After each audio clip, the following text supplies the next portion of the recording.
Hi everyone and welcome back to my channel. Thanks for tuning in. It's 2 days until Blenheim Triathlon currently, and I was feeling a little bit stressed about it. Not stressed, like anxious about it, but I've decided to interpret those feelings as excitement instead. So I'm really excited for it. I'm actually driving up tomorrow because I live down in Devon and the triathlon is in Oxfordshire. It's really close to Oxford, and I've booked a Premier Inn for the night so I can wake up, I don't know, it's like half an hour drive from Blenheim Palace, the Premier Inn, so it's pretty close. So hopefully the morning won't be too rushed. I booked this race in, I want to say August last year. I just finished my first triathlon ever in July last year and enjoyed it so much that I thought, oh, I'll look and see what other triathlons are around that aren't too far from me but are in places that are more interesting. So I booked Blenheim. Like, I had literally done one triathlon. Now I've only done 2 triathlons and 1 duathlon, but at this stage. So Blenheim, this whole thing is really new to me. So Blenheim feels like kind of a big step, but at the same time, it's still a really beginner friendly triathlon. So yeah, let's see how it goes. Well, here I am at Blenheim. Got my box, got my bike, had some breakfast. The sun's actually come out, so I'm a little bit nervous, but at least the weather is improving.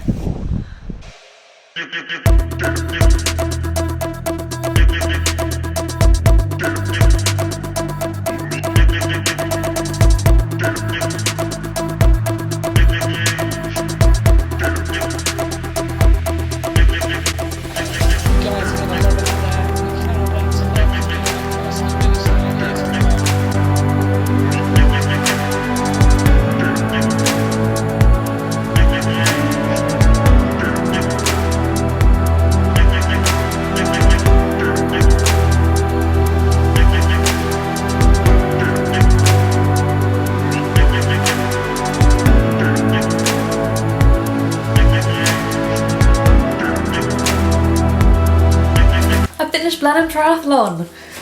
Oh my god. So Blenheim Triathlon has really been weighing on my mind for months. I mean, like over 6 months. I booked it obviously last summer when I was, you know, it was a safe distance away to book things like that. And then I was pretty nervous, I guess, about it for months before. But now I can say that I have completed Blenheim Triathlon and it was absolutely epic. So my wave time was 10:40 in the morning. And that was really good for me because it meant that it was gonna happen in the morning, so I could kind of like, I wouldn't have to wait around in anticipation too much. But at the same time, it wasn't really early because a lot of triathlons, and Blenheim Triathlon too, start really early in the morning, like 7, 8 in the morning. A lot of like big triathlons, like long distance triathlons, start even earlier than that, like 5 in the morning. So I'm not up for that. I was very pleased that my particular wave, which was the women's only wave, started at 10:40, and that meant that I had to be there at 9:10. So you are advised to be there 90 minutes before your wave start time. So that literally means like you rock up, you park, and then you have time to like register, pick up your number and stickers to put on your helmet and your bike and stuff. And then you can sort of orientate yourself, go for all your wees that you need to obviously do. Find transition, like Blenheim is a big kind of campus, like it's a big site. So, and it's quite visually confusing because there are so many like food stands and sponsor stands, and then there are, you know, the event is already going on, so there's a lot of people around, a lot of like ribbons and a lot of places to guide you to go to where to go. So then you get to transition and you have to deal with the whole transition thing. So 90 minutes sounds like a long time, but actually it absolutely flew by. So I got there, you know, got all my stuff, and then made my way to transition with my bike. And you can have spectators, obviously this might change year on year, but you can have your spectators come with you to like the brink of transition, which is really useful. So I got into transition, like there were already quite a few women from my wave in the transition area. They rack you by your wave so you don't get in the way of other competitors. So you can relax a bit and transition and get your stuff sorted out without worrying about people tripping over you.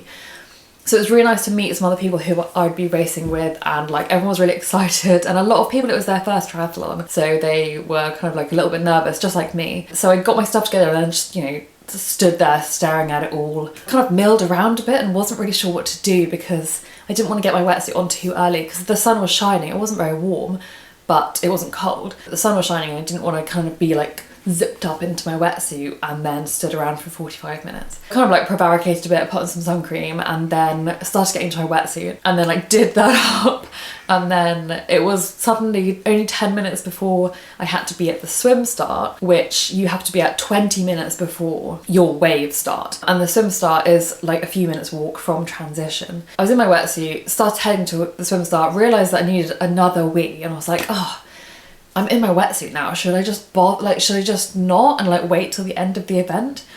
But then I remember how uncomfortable it is when you're bursting for a wee and you're on a bike or something, like, no, I need to go now.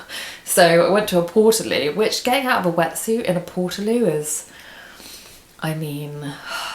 Anyway, I managed to do all of that, and then suddenly it was like 2 minutes until I had to be at the swim start, so I like tottered off down the hill in my penguin suit and then got to the swim start where I got my swim cap. All of my wave, you have some caps, different colours depending on your wave, and so you get your cap at the swim start. So I picked up my fluoro green cap, which I should have had with me now, but it's upstairs, and then put that on, which I can never do if I'm not in a race environment. Like if I try and put a swim cap on, I don't wear them in the pool because I feel like a knob. That's really vain, but it's true. But also, like, if I try and put a swim cap on in any other environment, I just can't do it. Like, it just goes wrong. But in a race environment, I'm like, give me the swim cap, on, done, and it's fine. Like, I don't know what is wrong with me, but I can only wear swim caps in a race. So I put that on, and I swim in a pool with a nose clip because breaststroke is fine, but when I do front crawl, the water that goes up my nose, then like really irritates and inflames my sinuses. So for the entire rest of the day, I have really like blocked up sinuses, much like now because I've got hay fever, but it's really awful and I hate it. So I started swimming with a nose clip and it completely transformed my experience in the pool. And if you suffer from the same thing, get a nose clip. I have the Speedo competition nose clip, which is like a £5.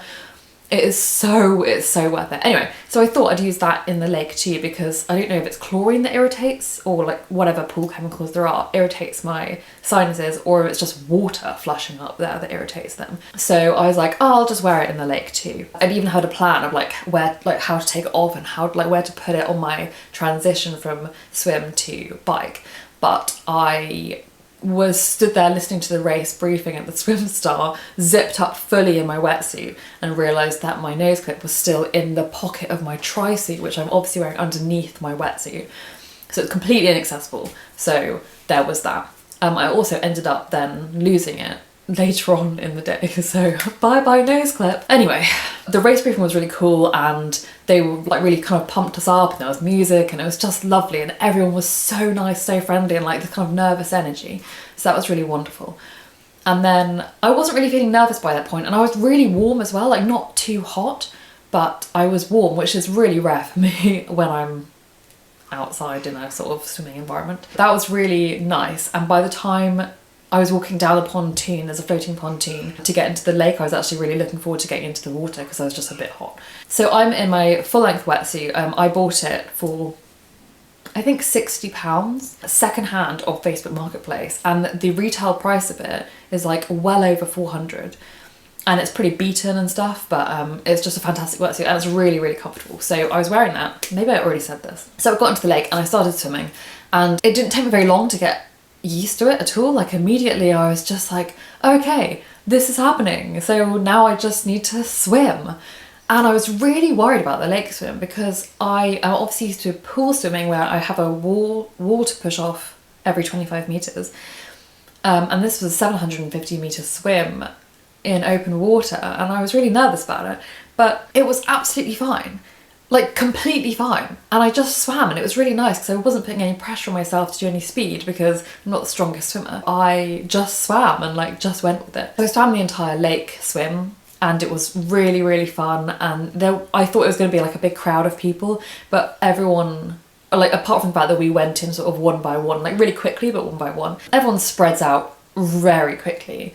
And it's obviously quite a large space anyway, so yeah, I was never really swimming with or really that close to anybody else. It was certainly no like getting punched and kicked in the face like I've heard. Obviously in mass starts that can happen, I guess, but in this particular kind of start it wasn't like that at all. It was really, really nice and friendly, and it's very beginner friendly. So I got out of the lake, and there's kind of like a ramp that goes into the water so you can swim onto it first. And then I just walked out of the water, like it was so easy. And I was a bit worried about feeling dizzy coming out of the water, because in a pool environment, sometimes if I've been swimming quite hard and then I get out of the water, suddenly I feel like really dizzy and kind of like weave around. But I took my time coming out of the water, like I walked quite slowly, and then I walked for a few meters before I started jogging a little bit.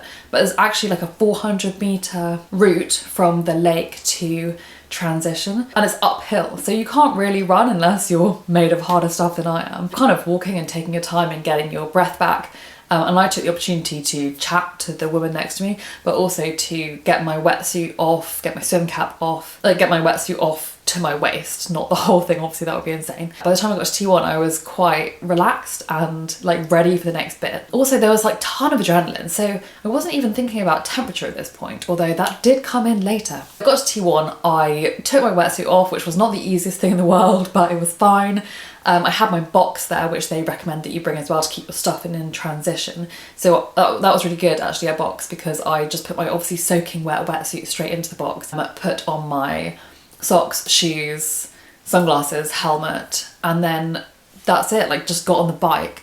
Not got on the bike, obviously wheeled the bike out of transition and then got on the bike on the bike course, which I had looked around and very much noted where all like bike in, bike out, all that kind of stuff was beforehand, because when you're in the race, like your brain is not in the race with you, it is watching from the side. Like you cannot think straight in a triathlon. I don't know what it is, like in running races I don't have it, like I can just like my brain has come along for the run.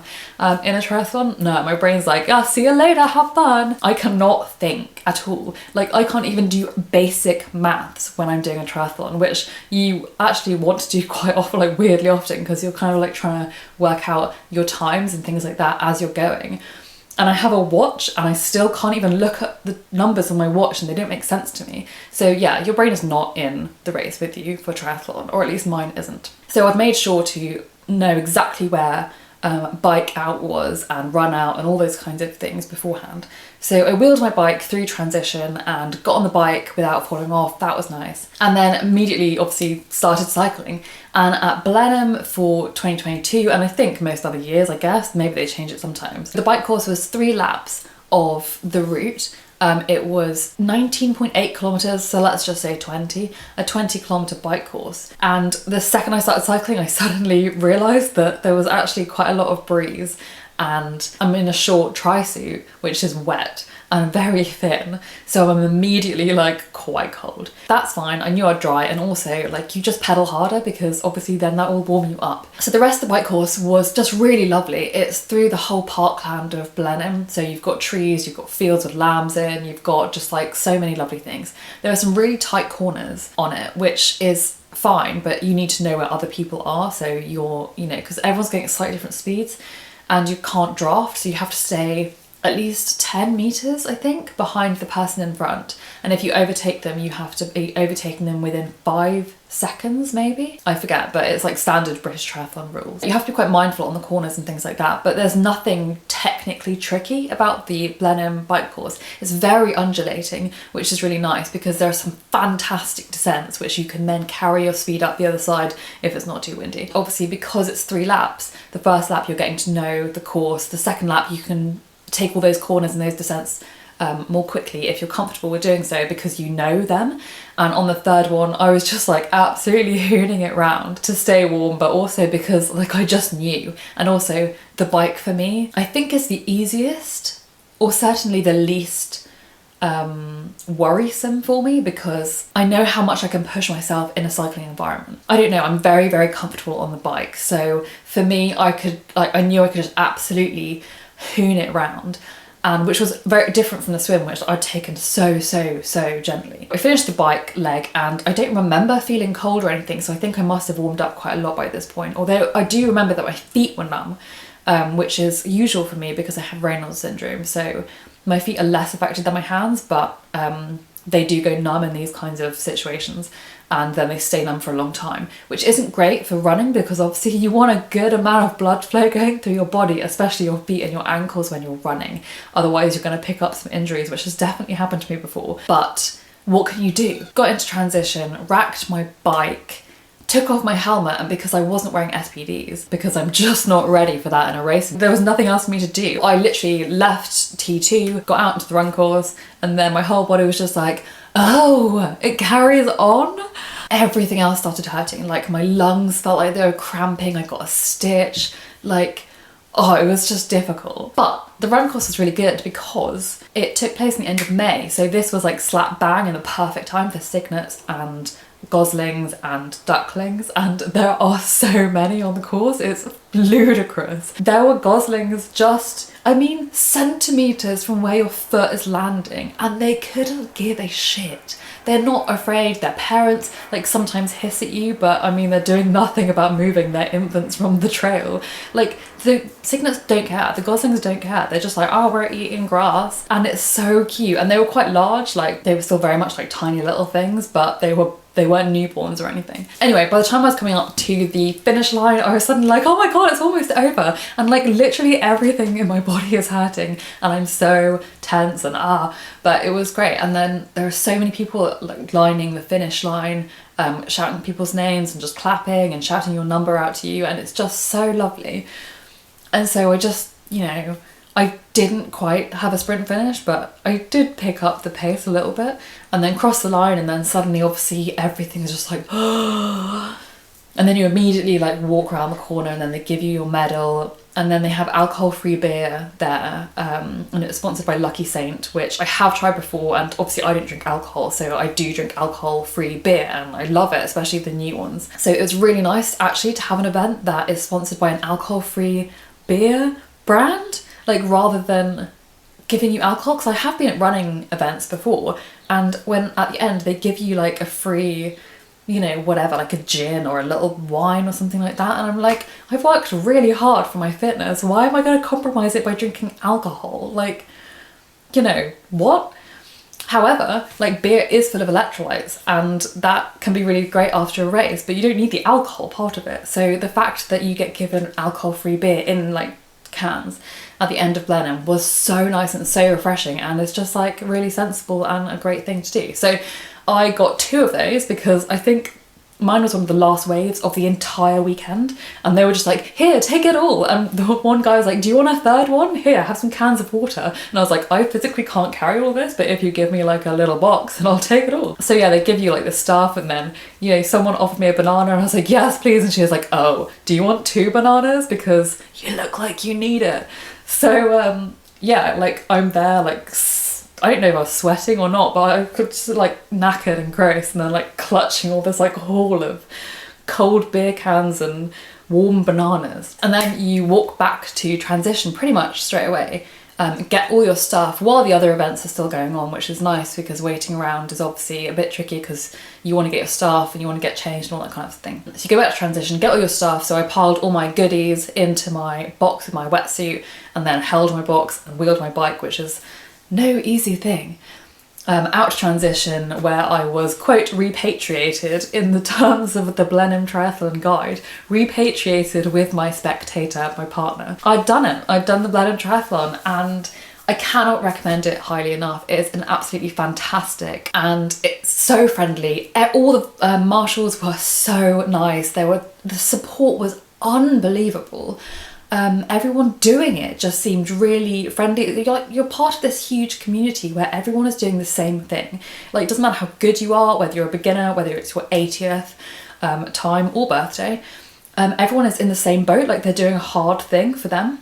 So it's this real community atmosphere, and it's amazing. It's just, I absolutely loved every second of it. And I'm actually recording this 3.5 weeks after the event. So this isn't like the high you get from the next day after the race. Like, this high has like continued with me for a month later. So I'm really excited to do other big triathlons like this. Like, this was still a sprint distance triathlon, so the event itself was quite short. Like, I did it in an hour and 44 minutes, I think. So I was really happy with that. I think I came 13th woman out of 40 in my age group. Again, like I wasn't like competing with other people, but it's, you know, it's nice to be somewhere. And then I came a little bit higher than halfway, like maybe 400th and second out of like 830 people overall, something like that. I can't remember. So yeah, I was actually racing for an hour and 44 minutes, I think. So it's quite a like, it's not the longest event ever, but the event itself is huge. So, and really well organised, very, very well organised. So I will definitely look into doing more big triathlon events in the future because it's just so much fun. Like it's on a whole new level. So yes, I had a fantastic time doing Blenheim Triathlon and I didn't die and it was great and I'll definitely do it again. And I highly recommend that you do it too. So if you have any questions about it at all, ask them down in the comments and I'll try to respond to them as best I can. Yeah, that's it. I hope you enjoyed this video and see you next time. Bye!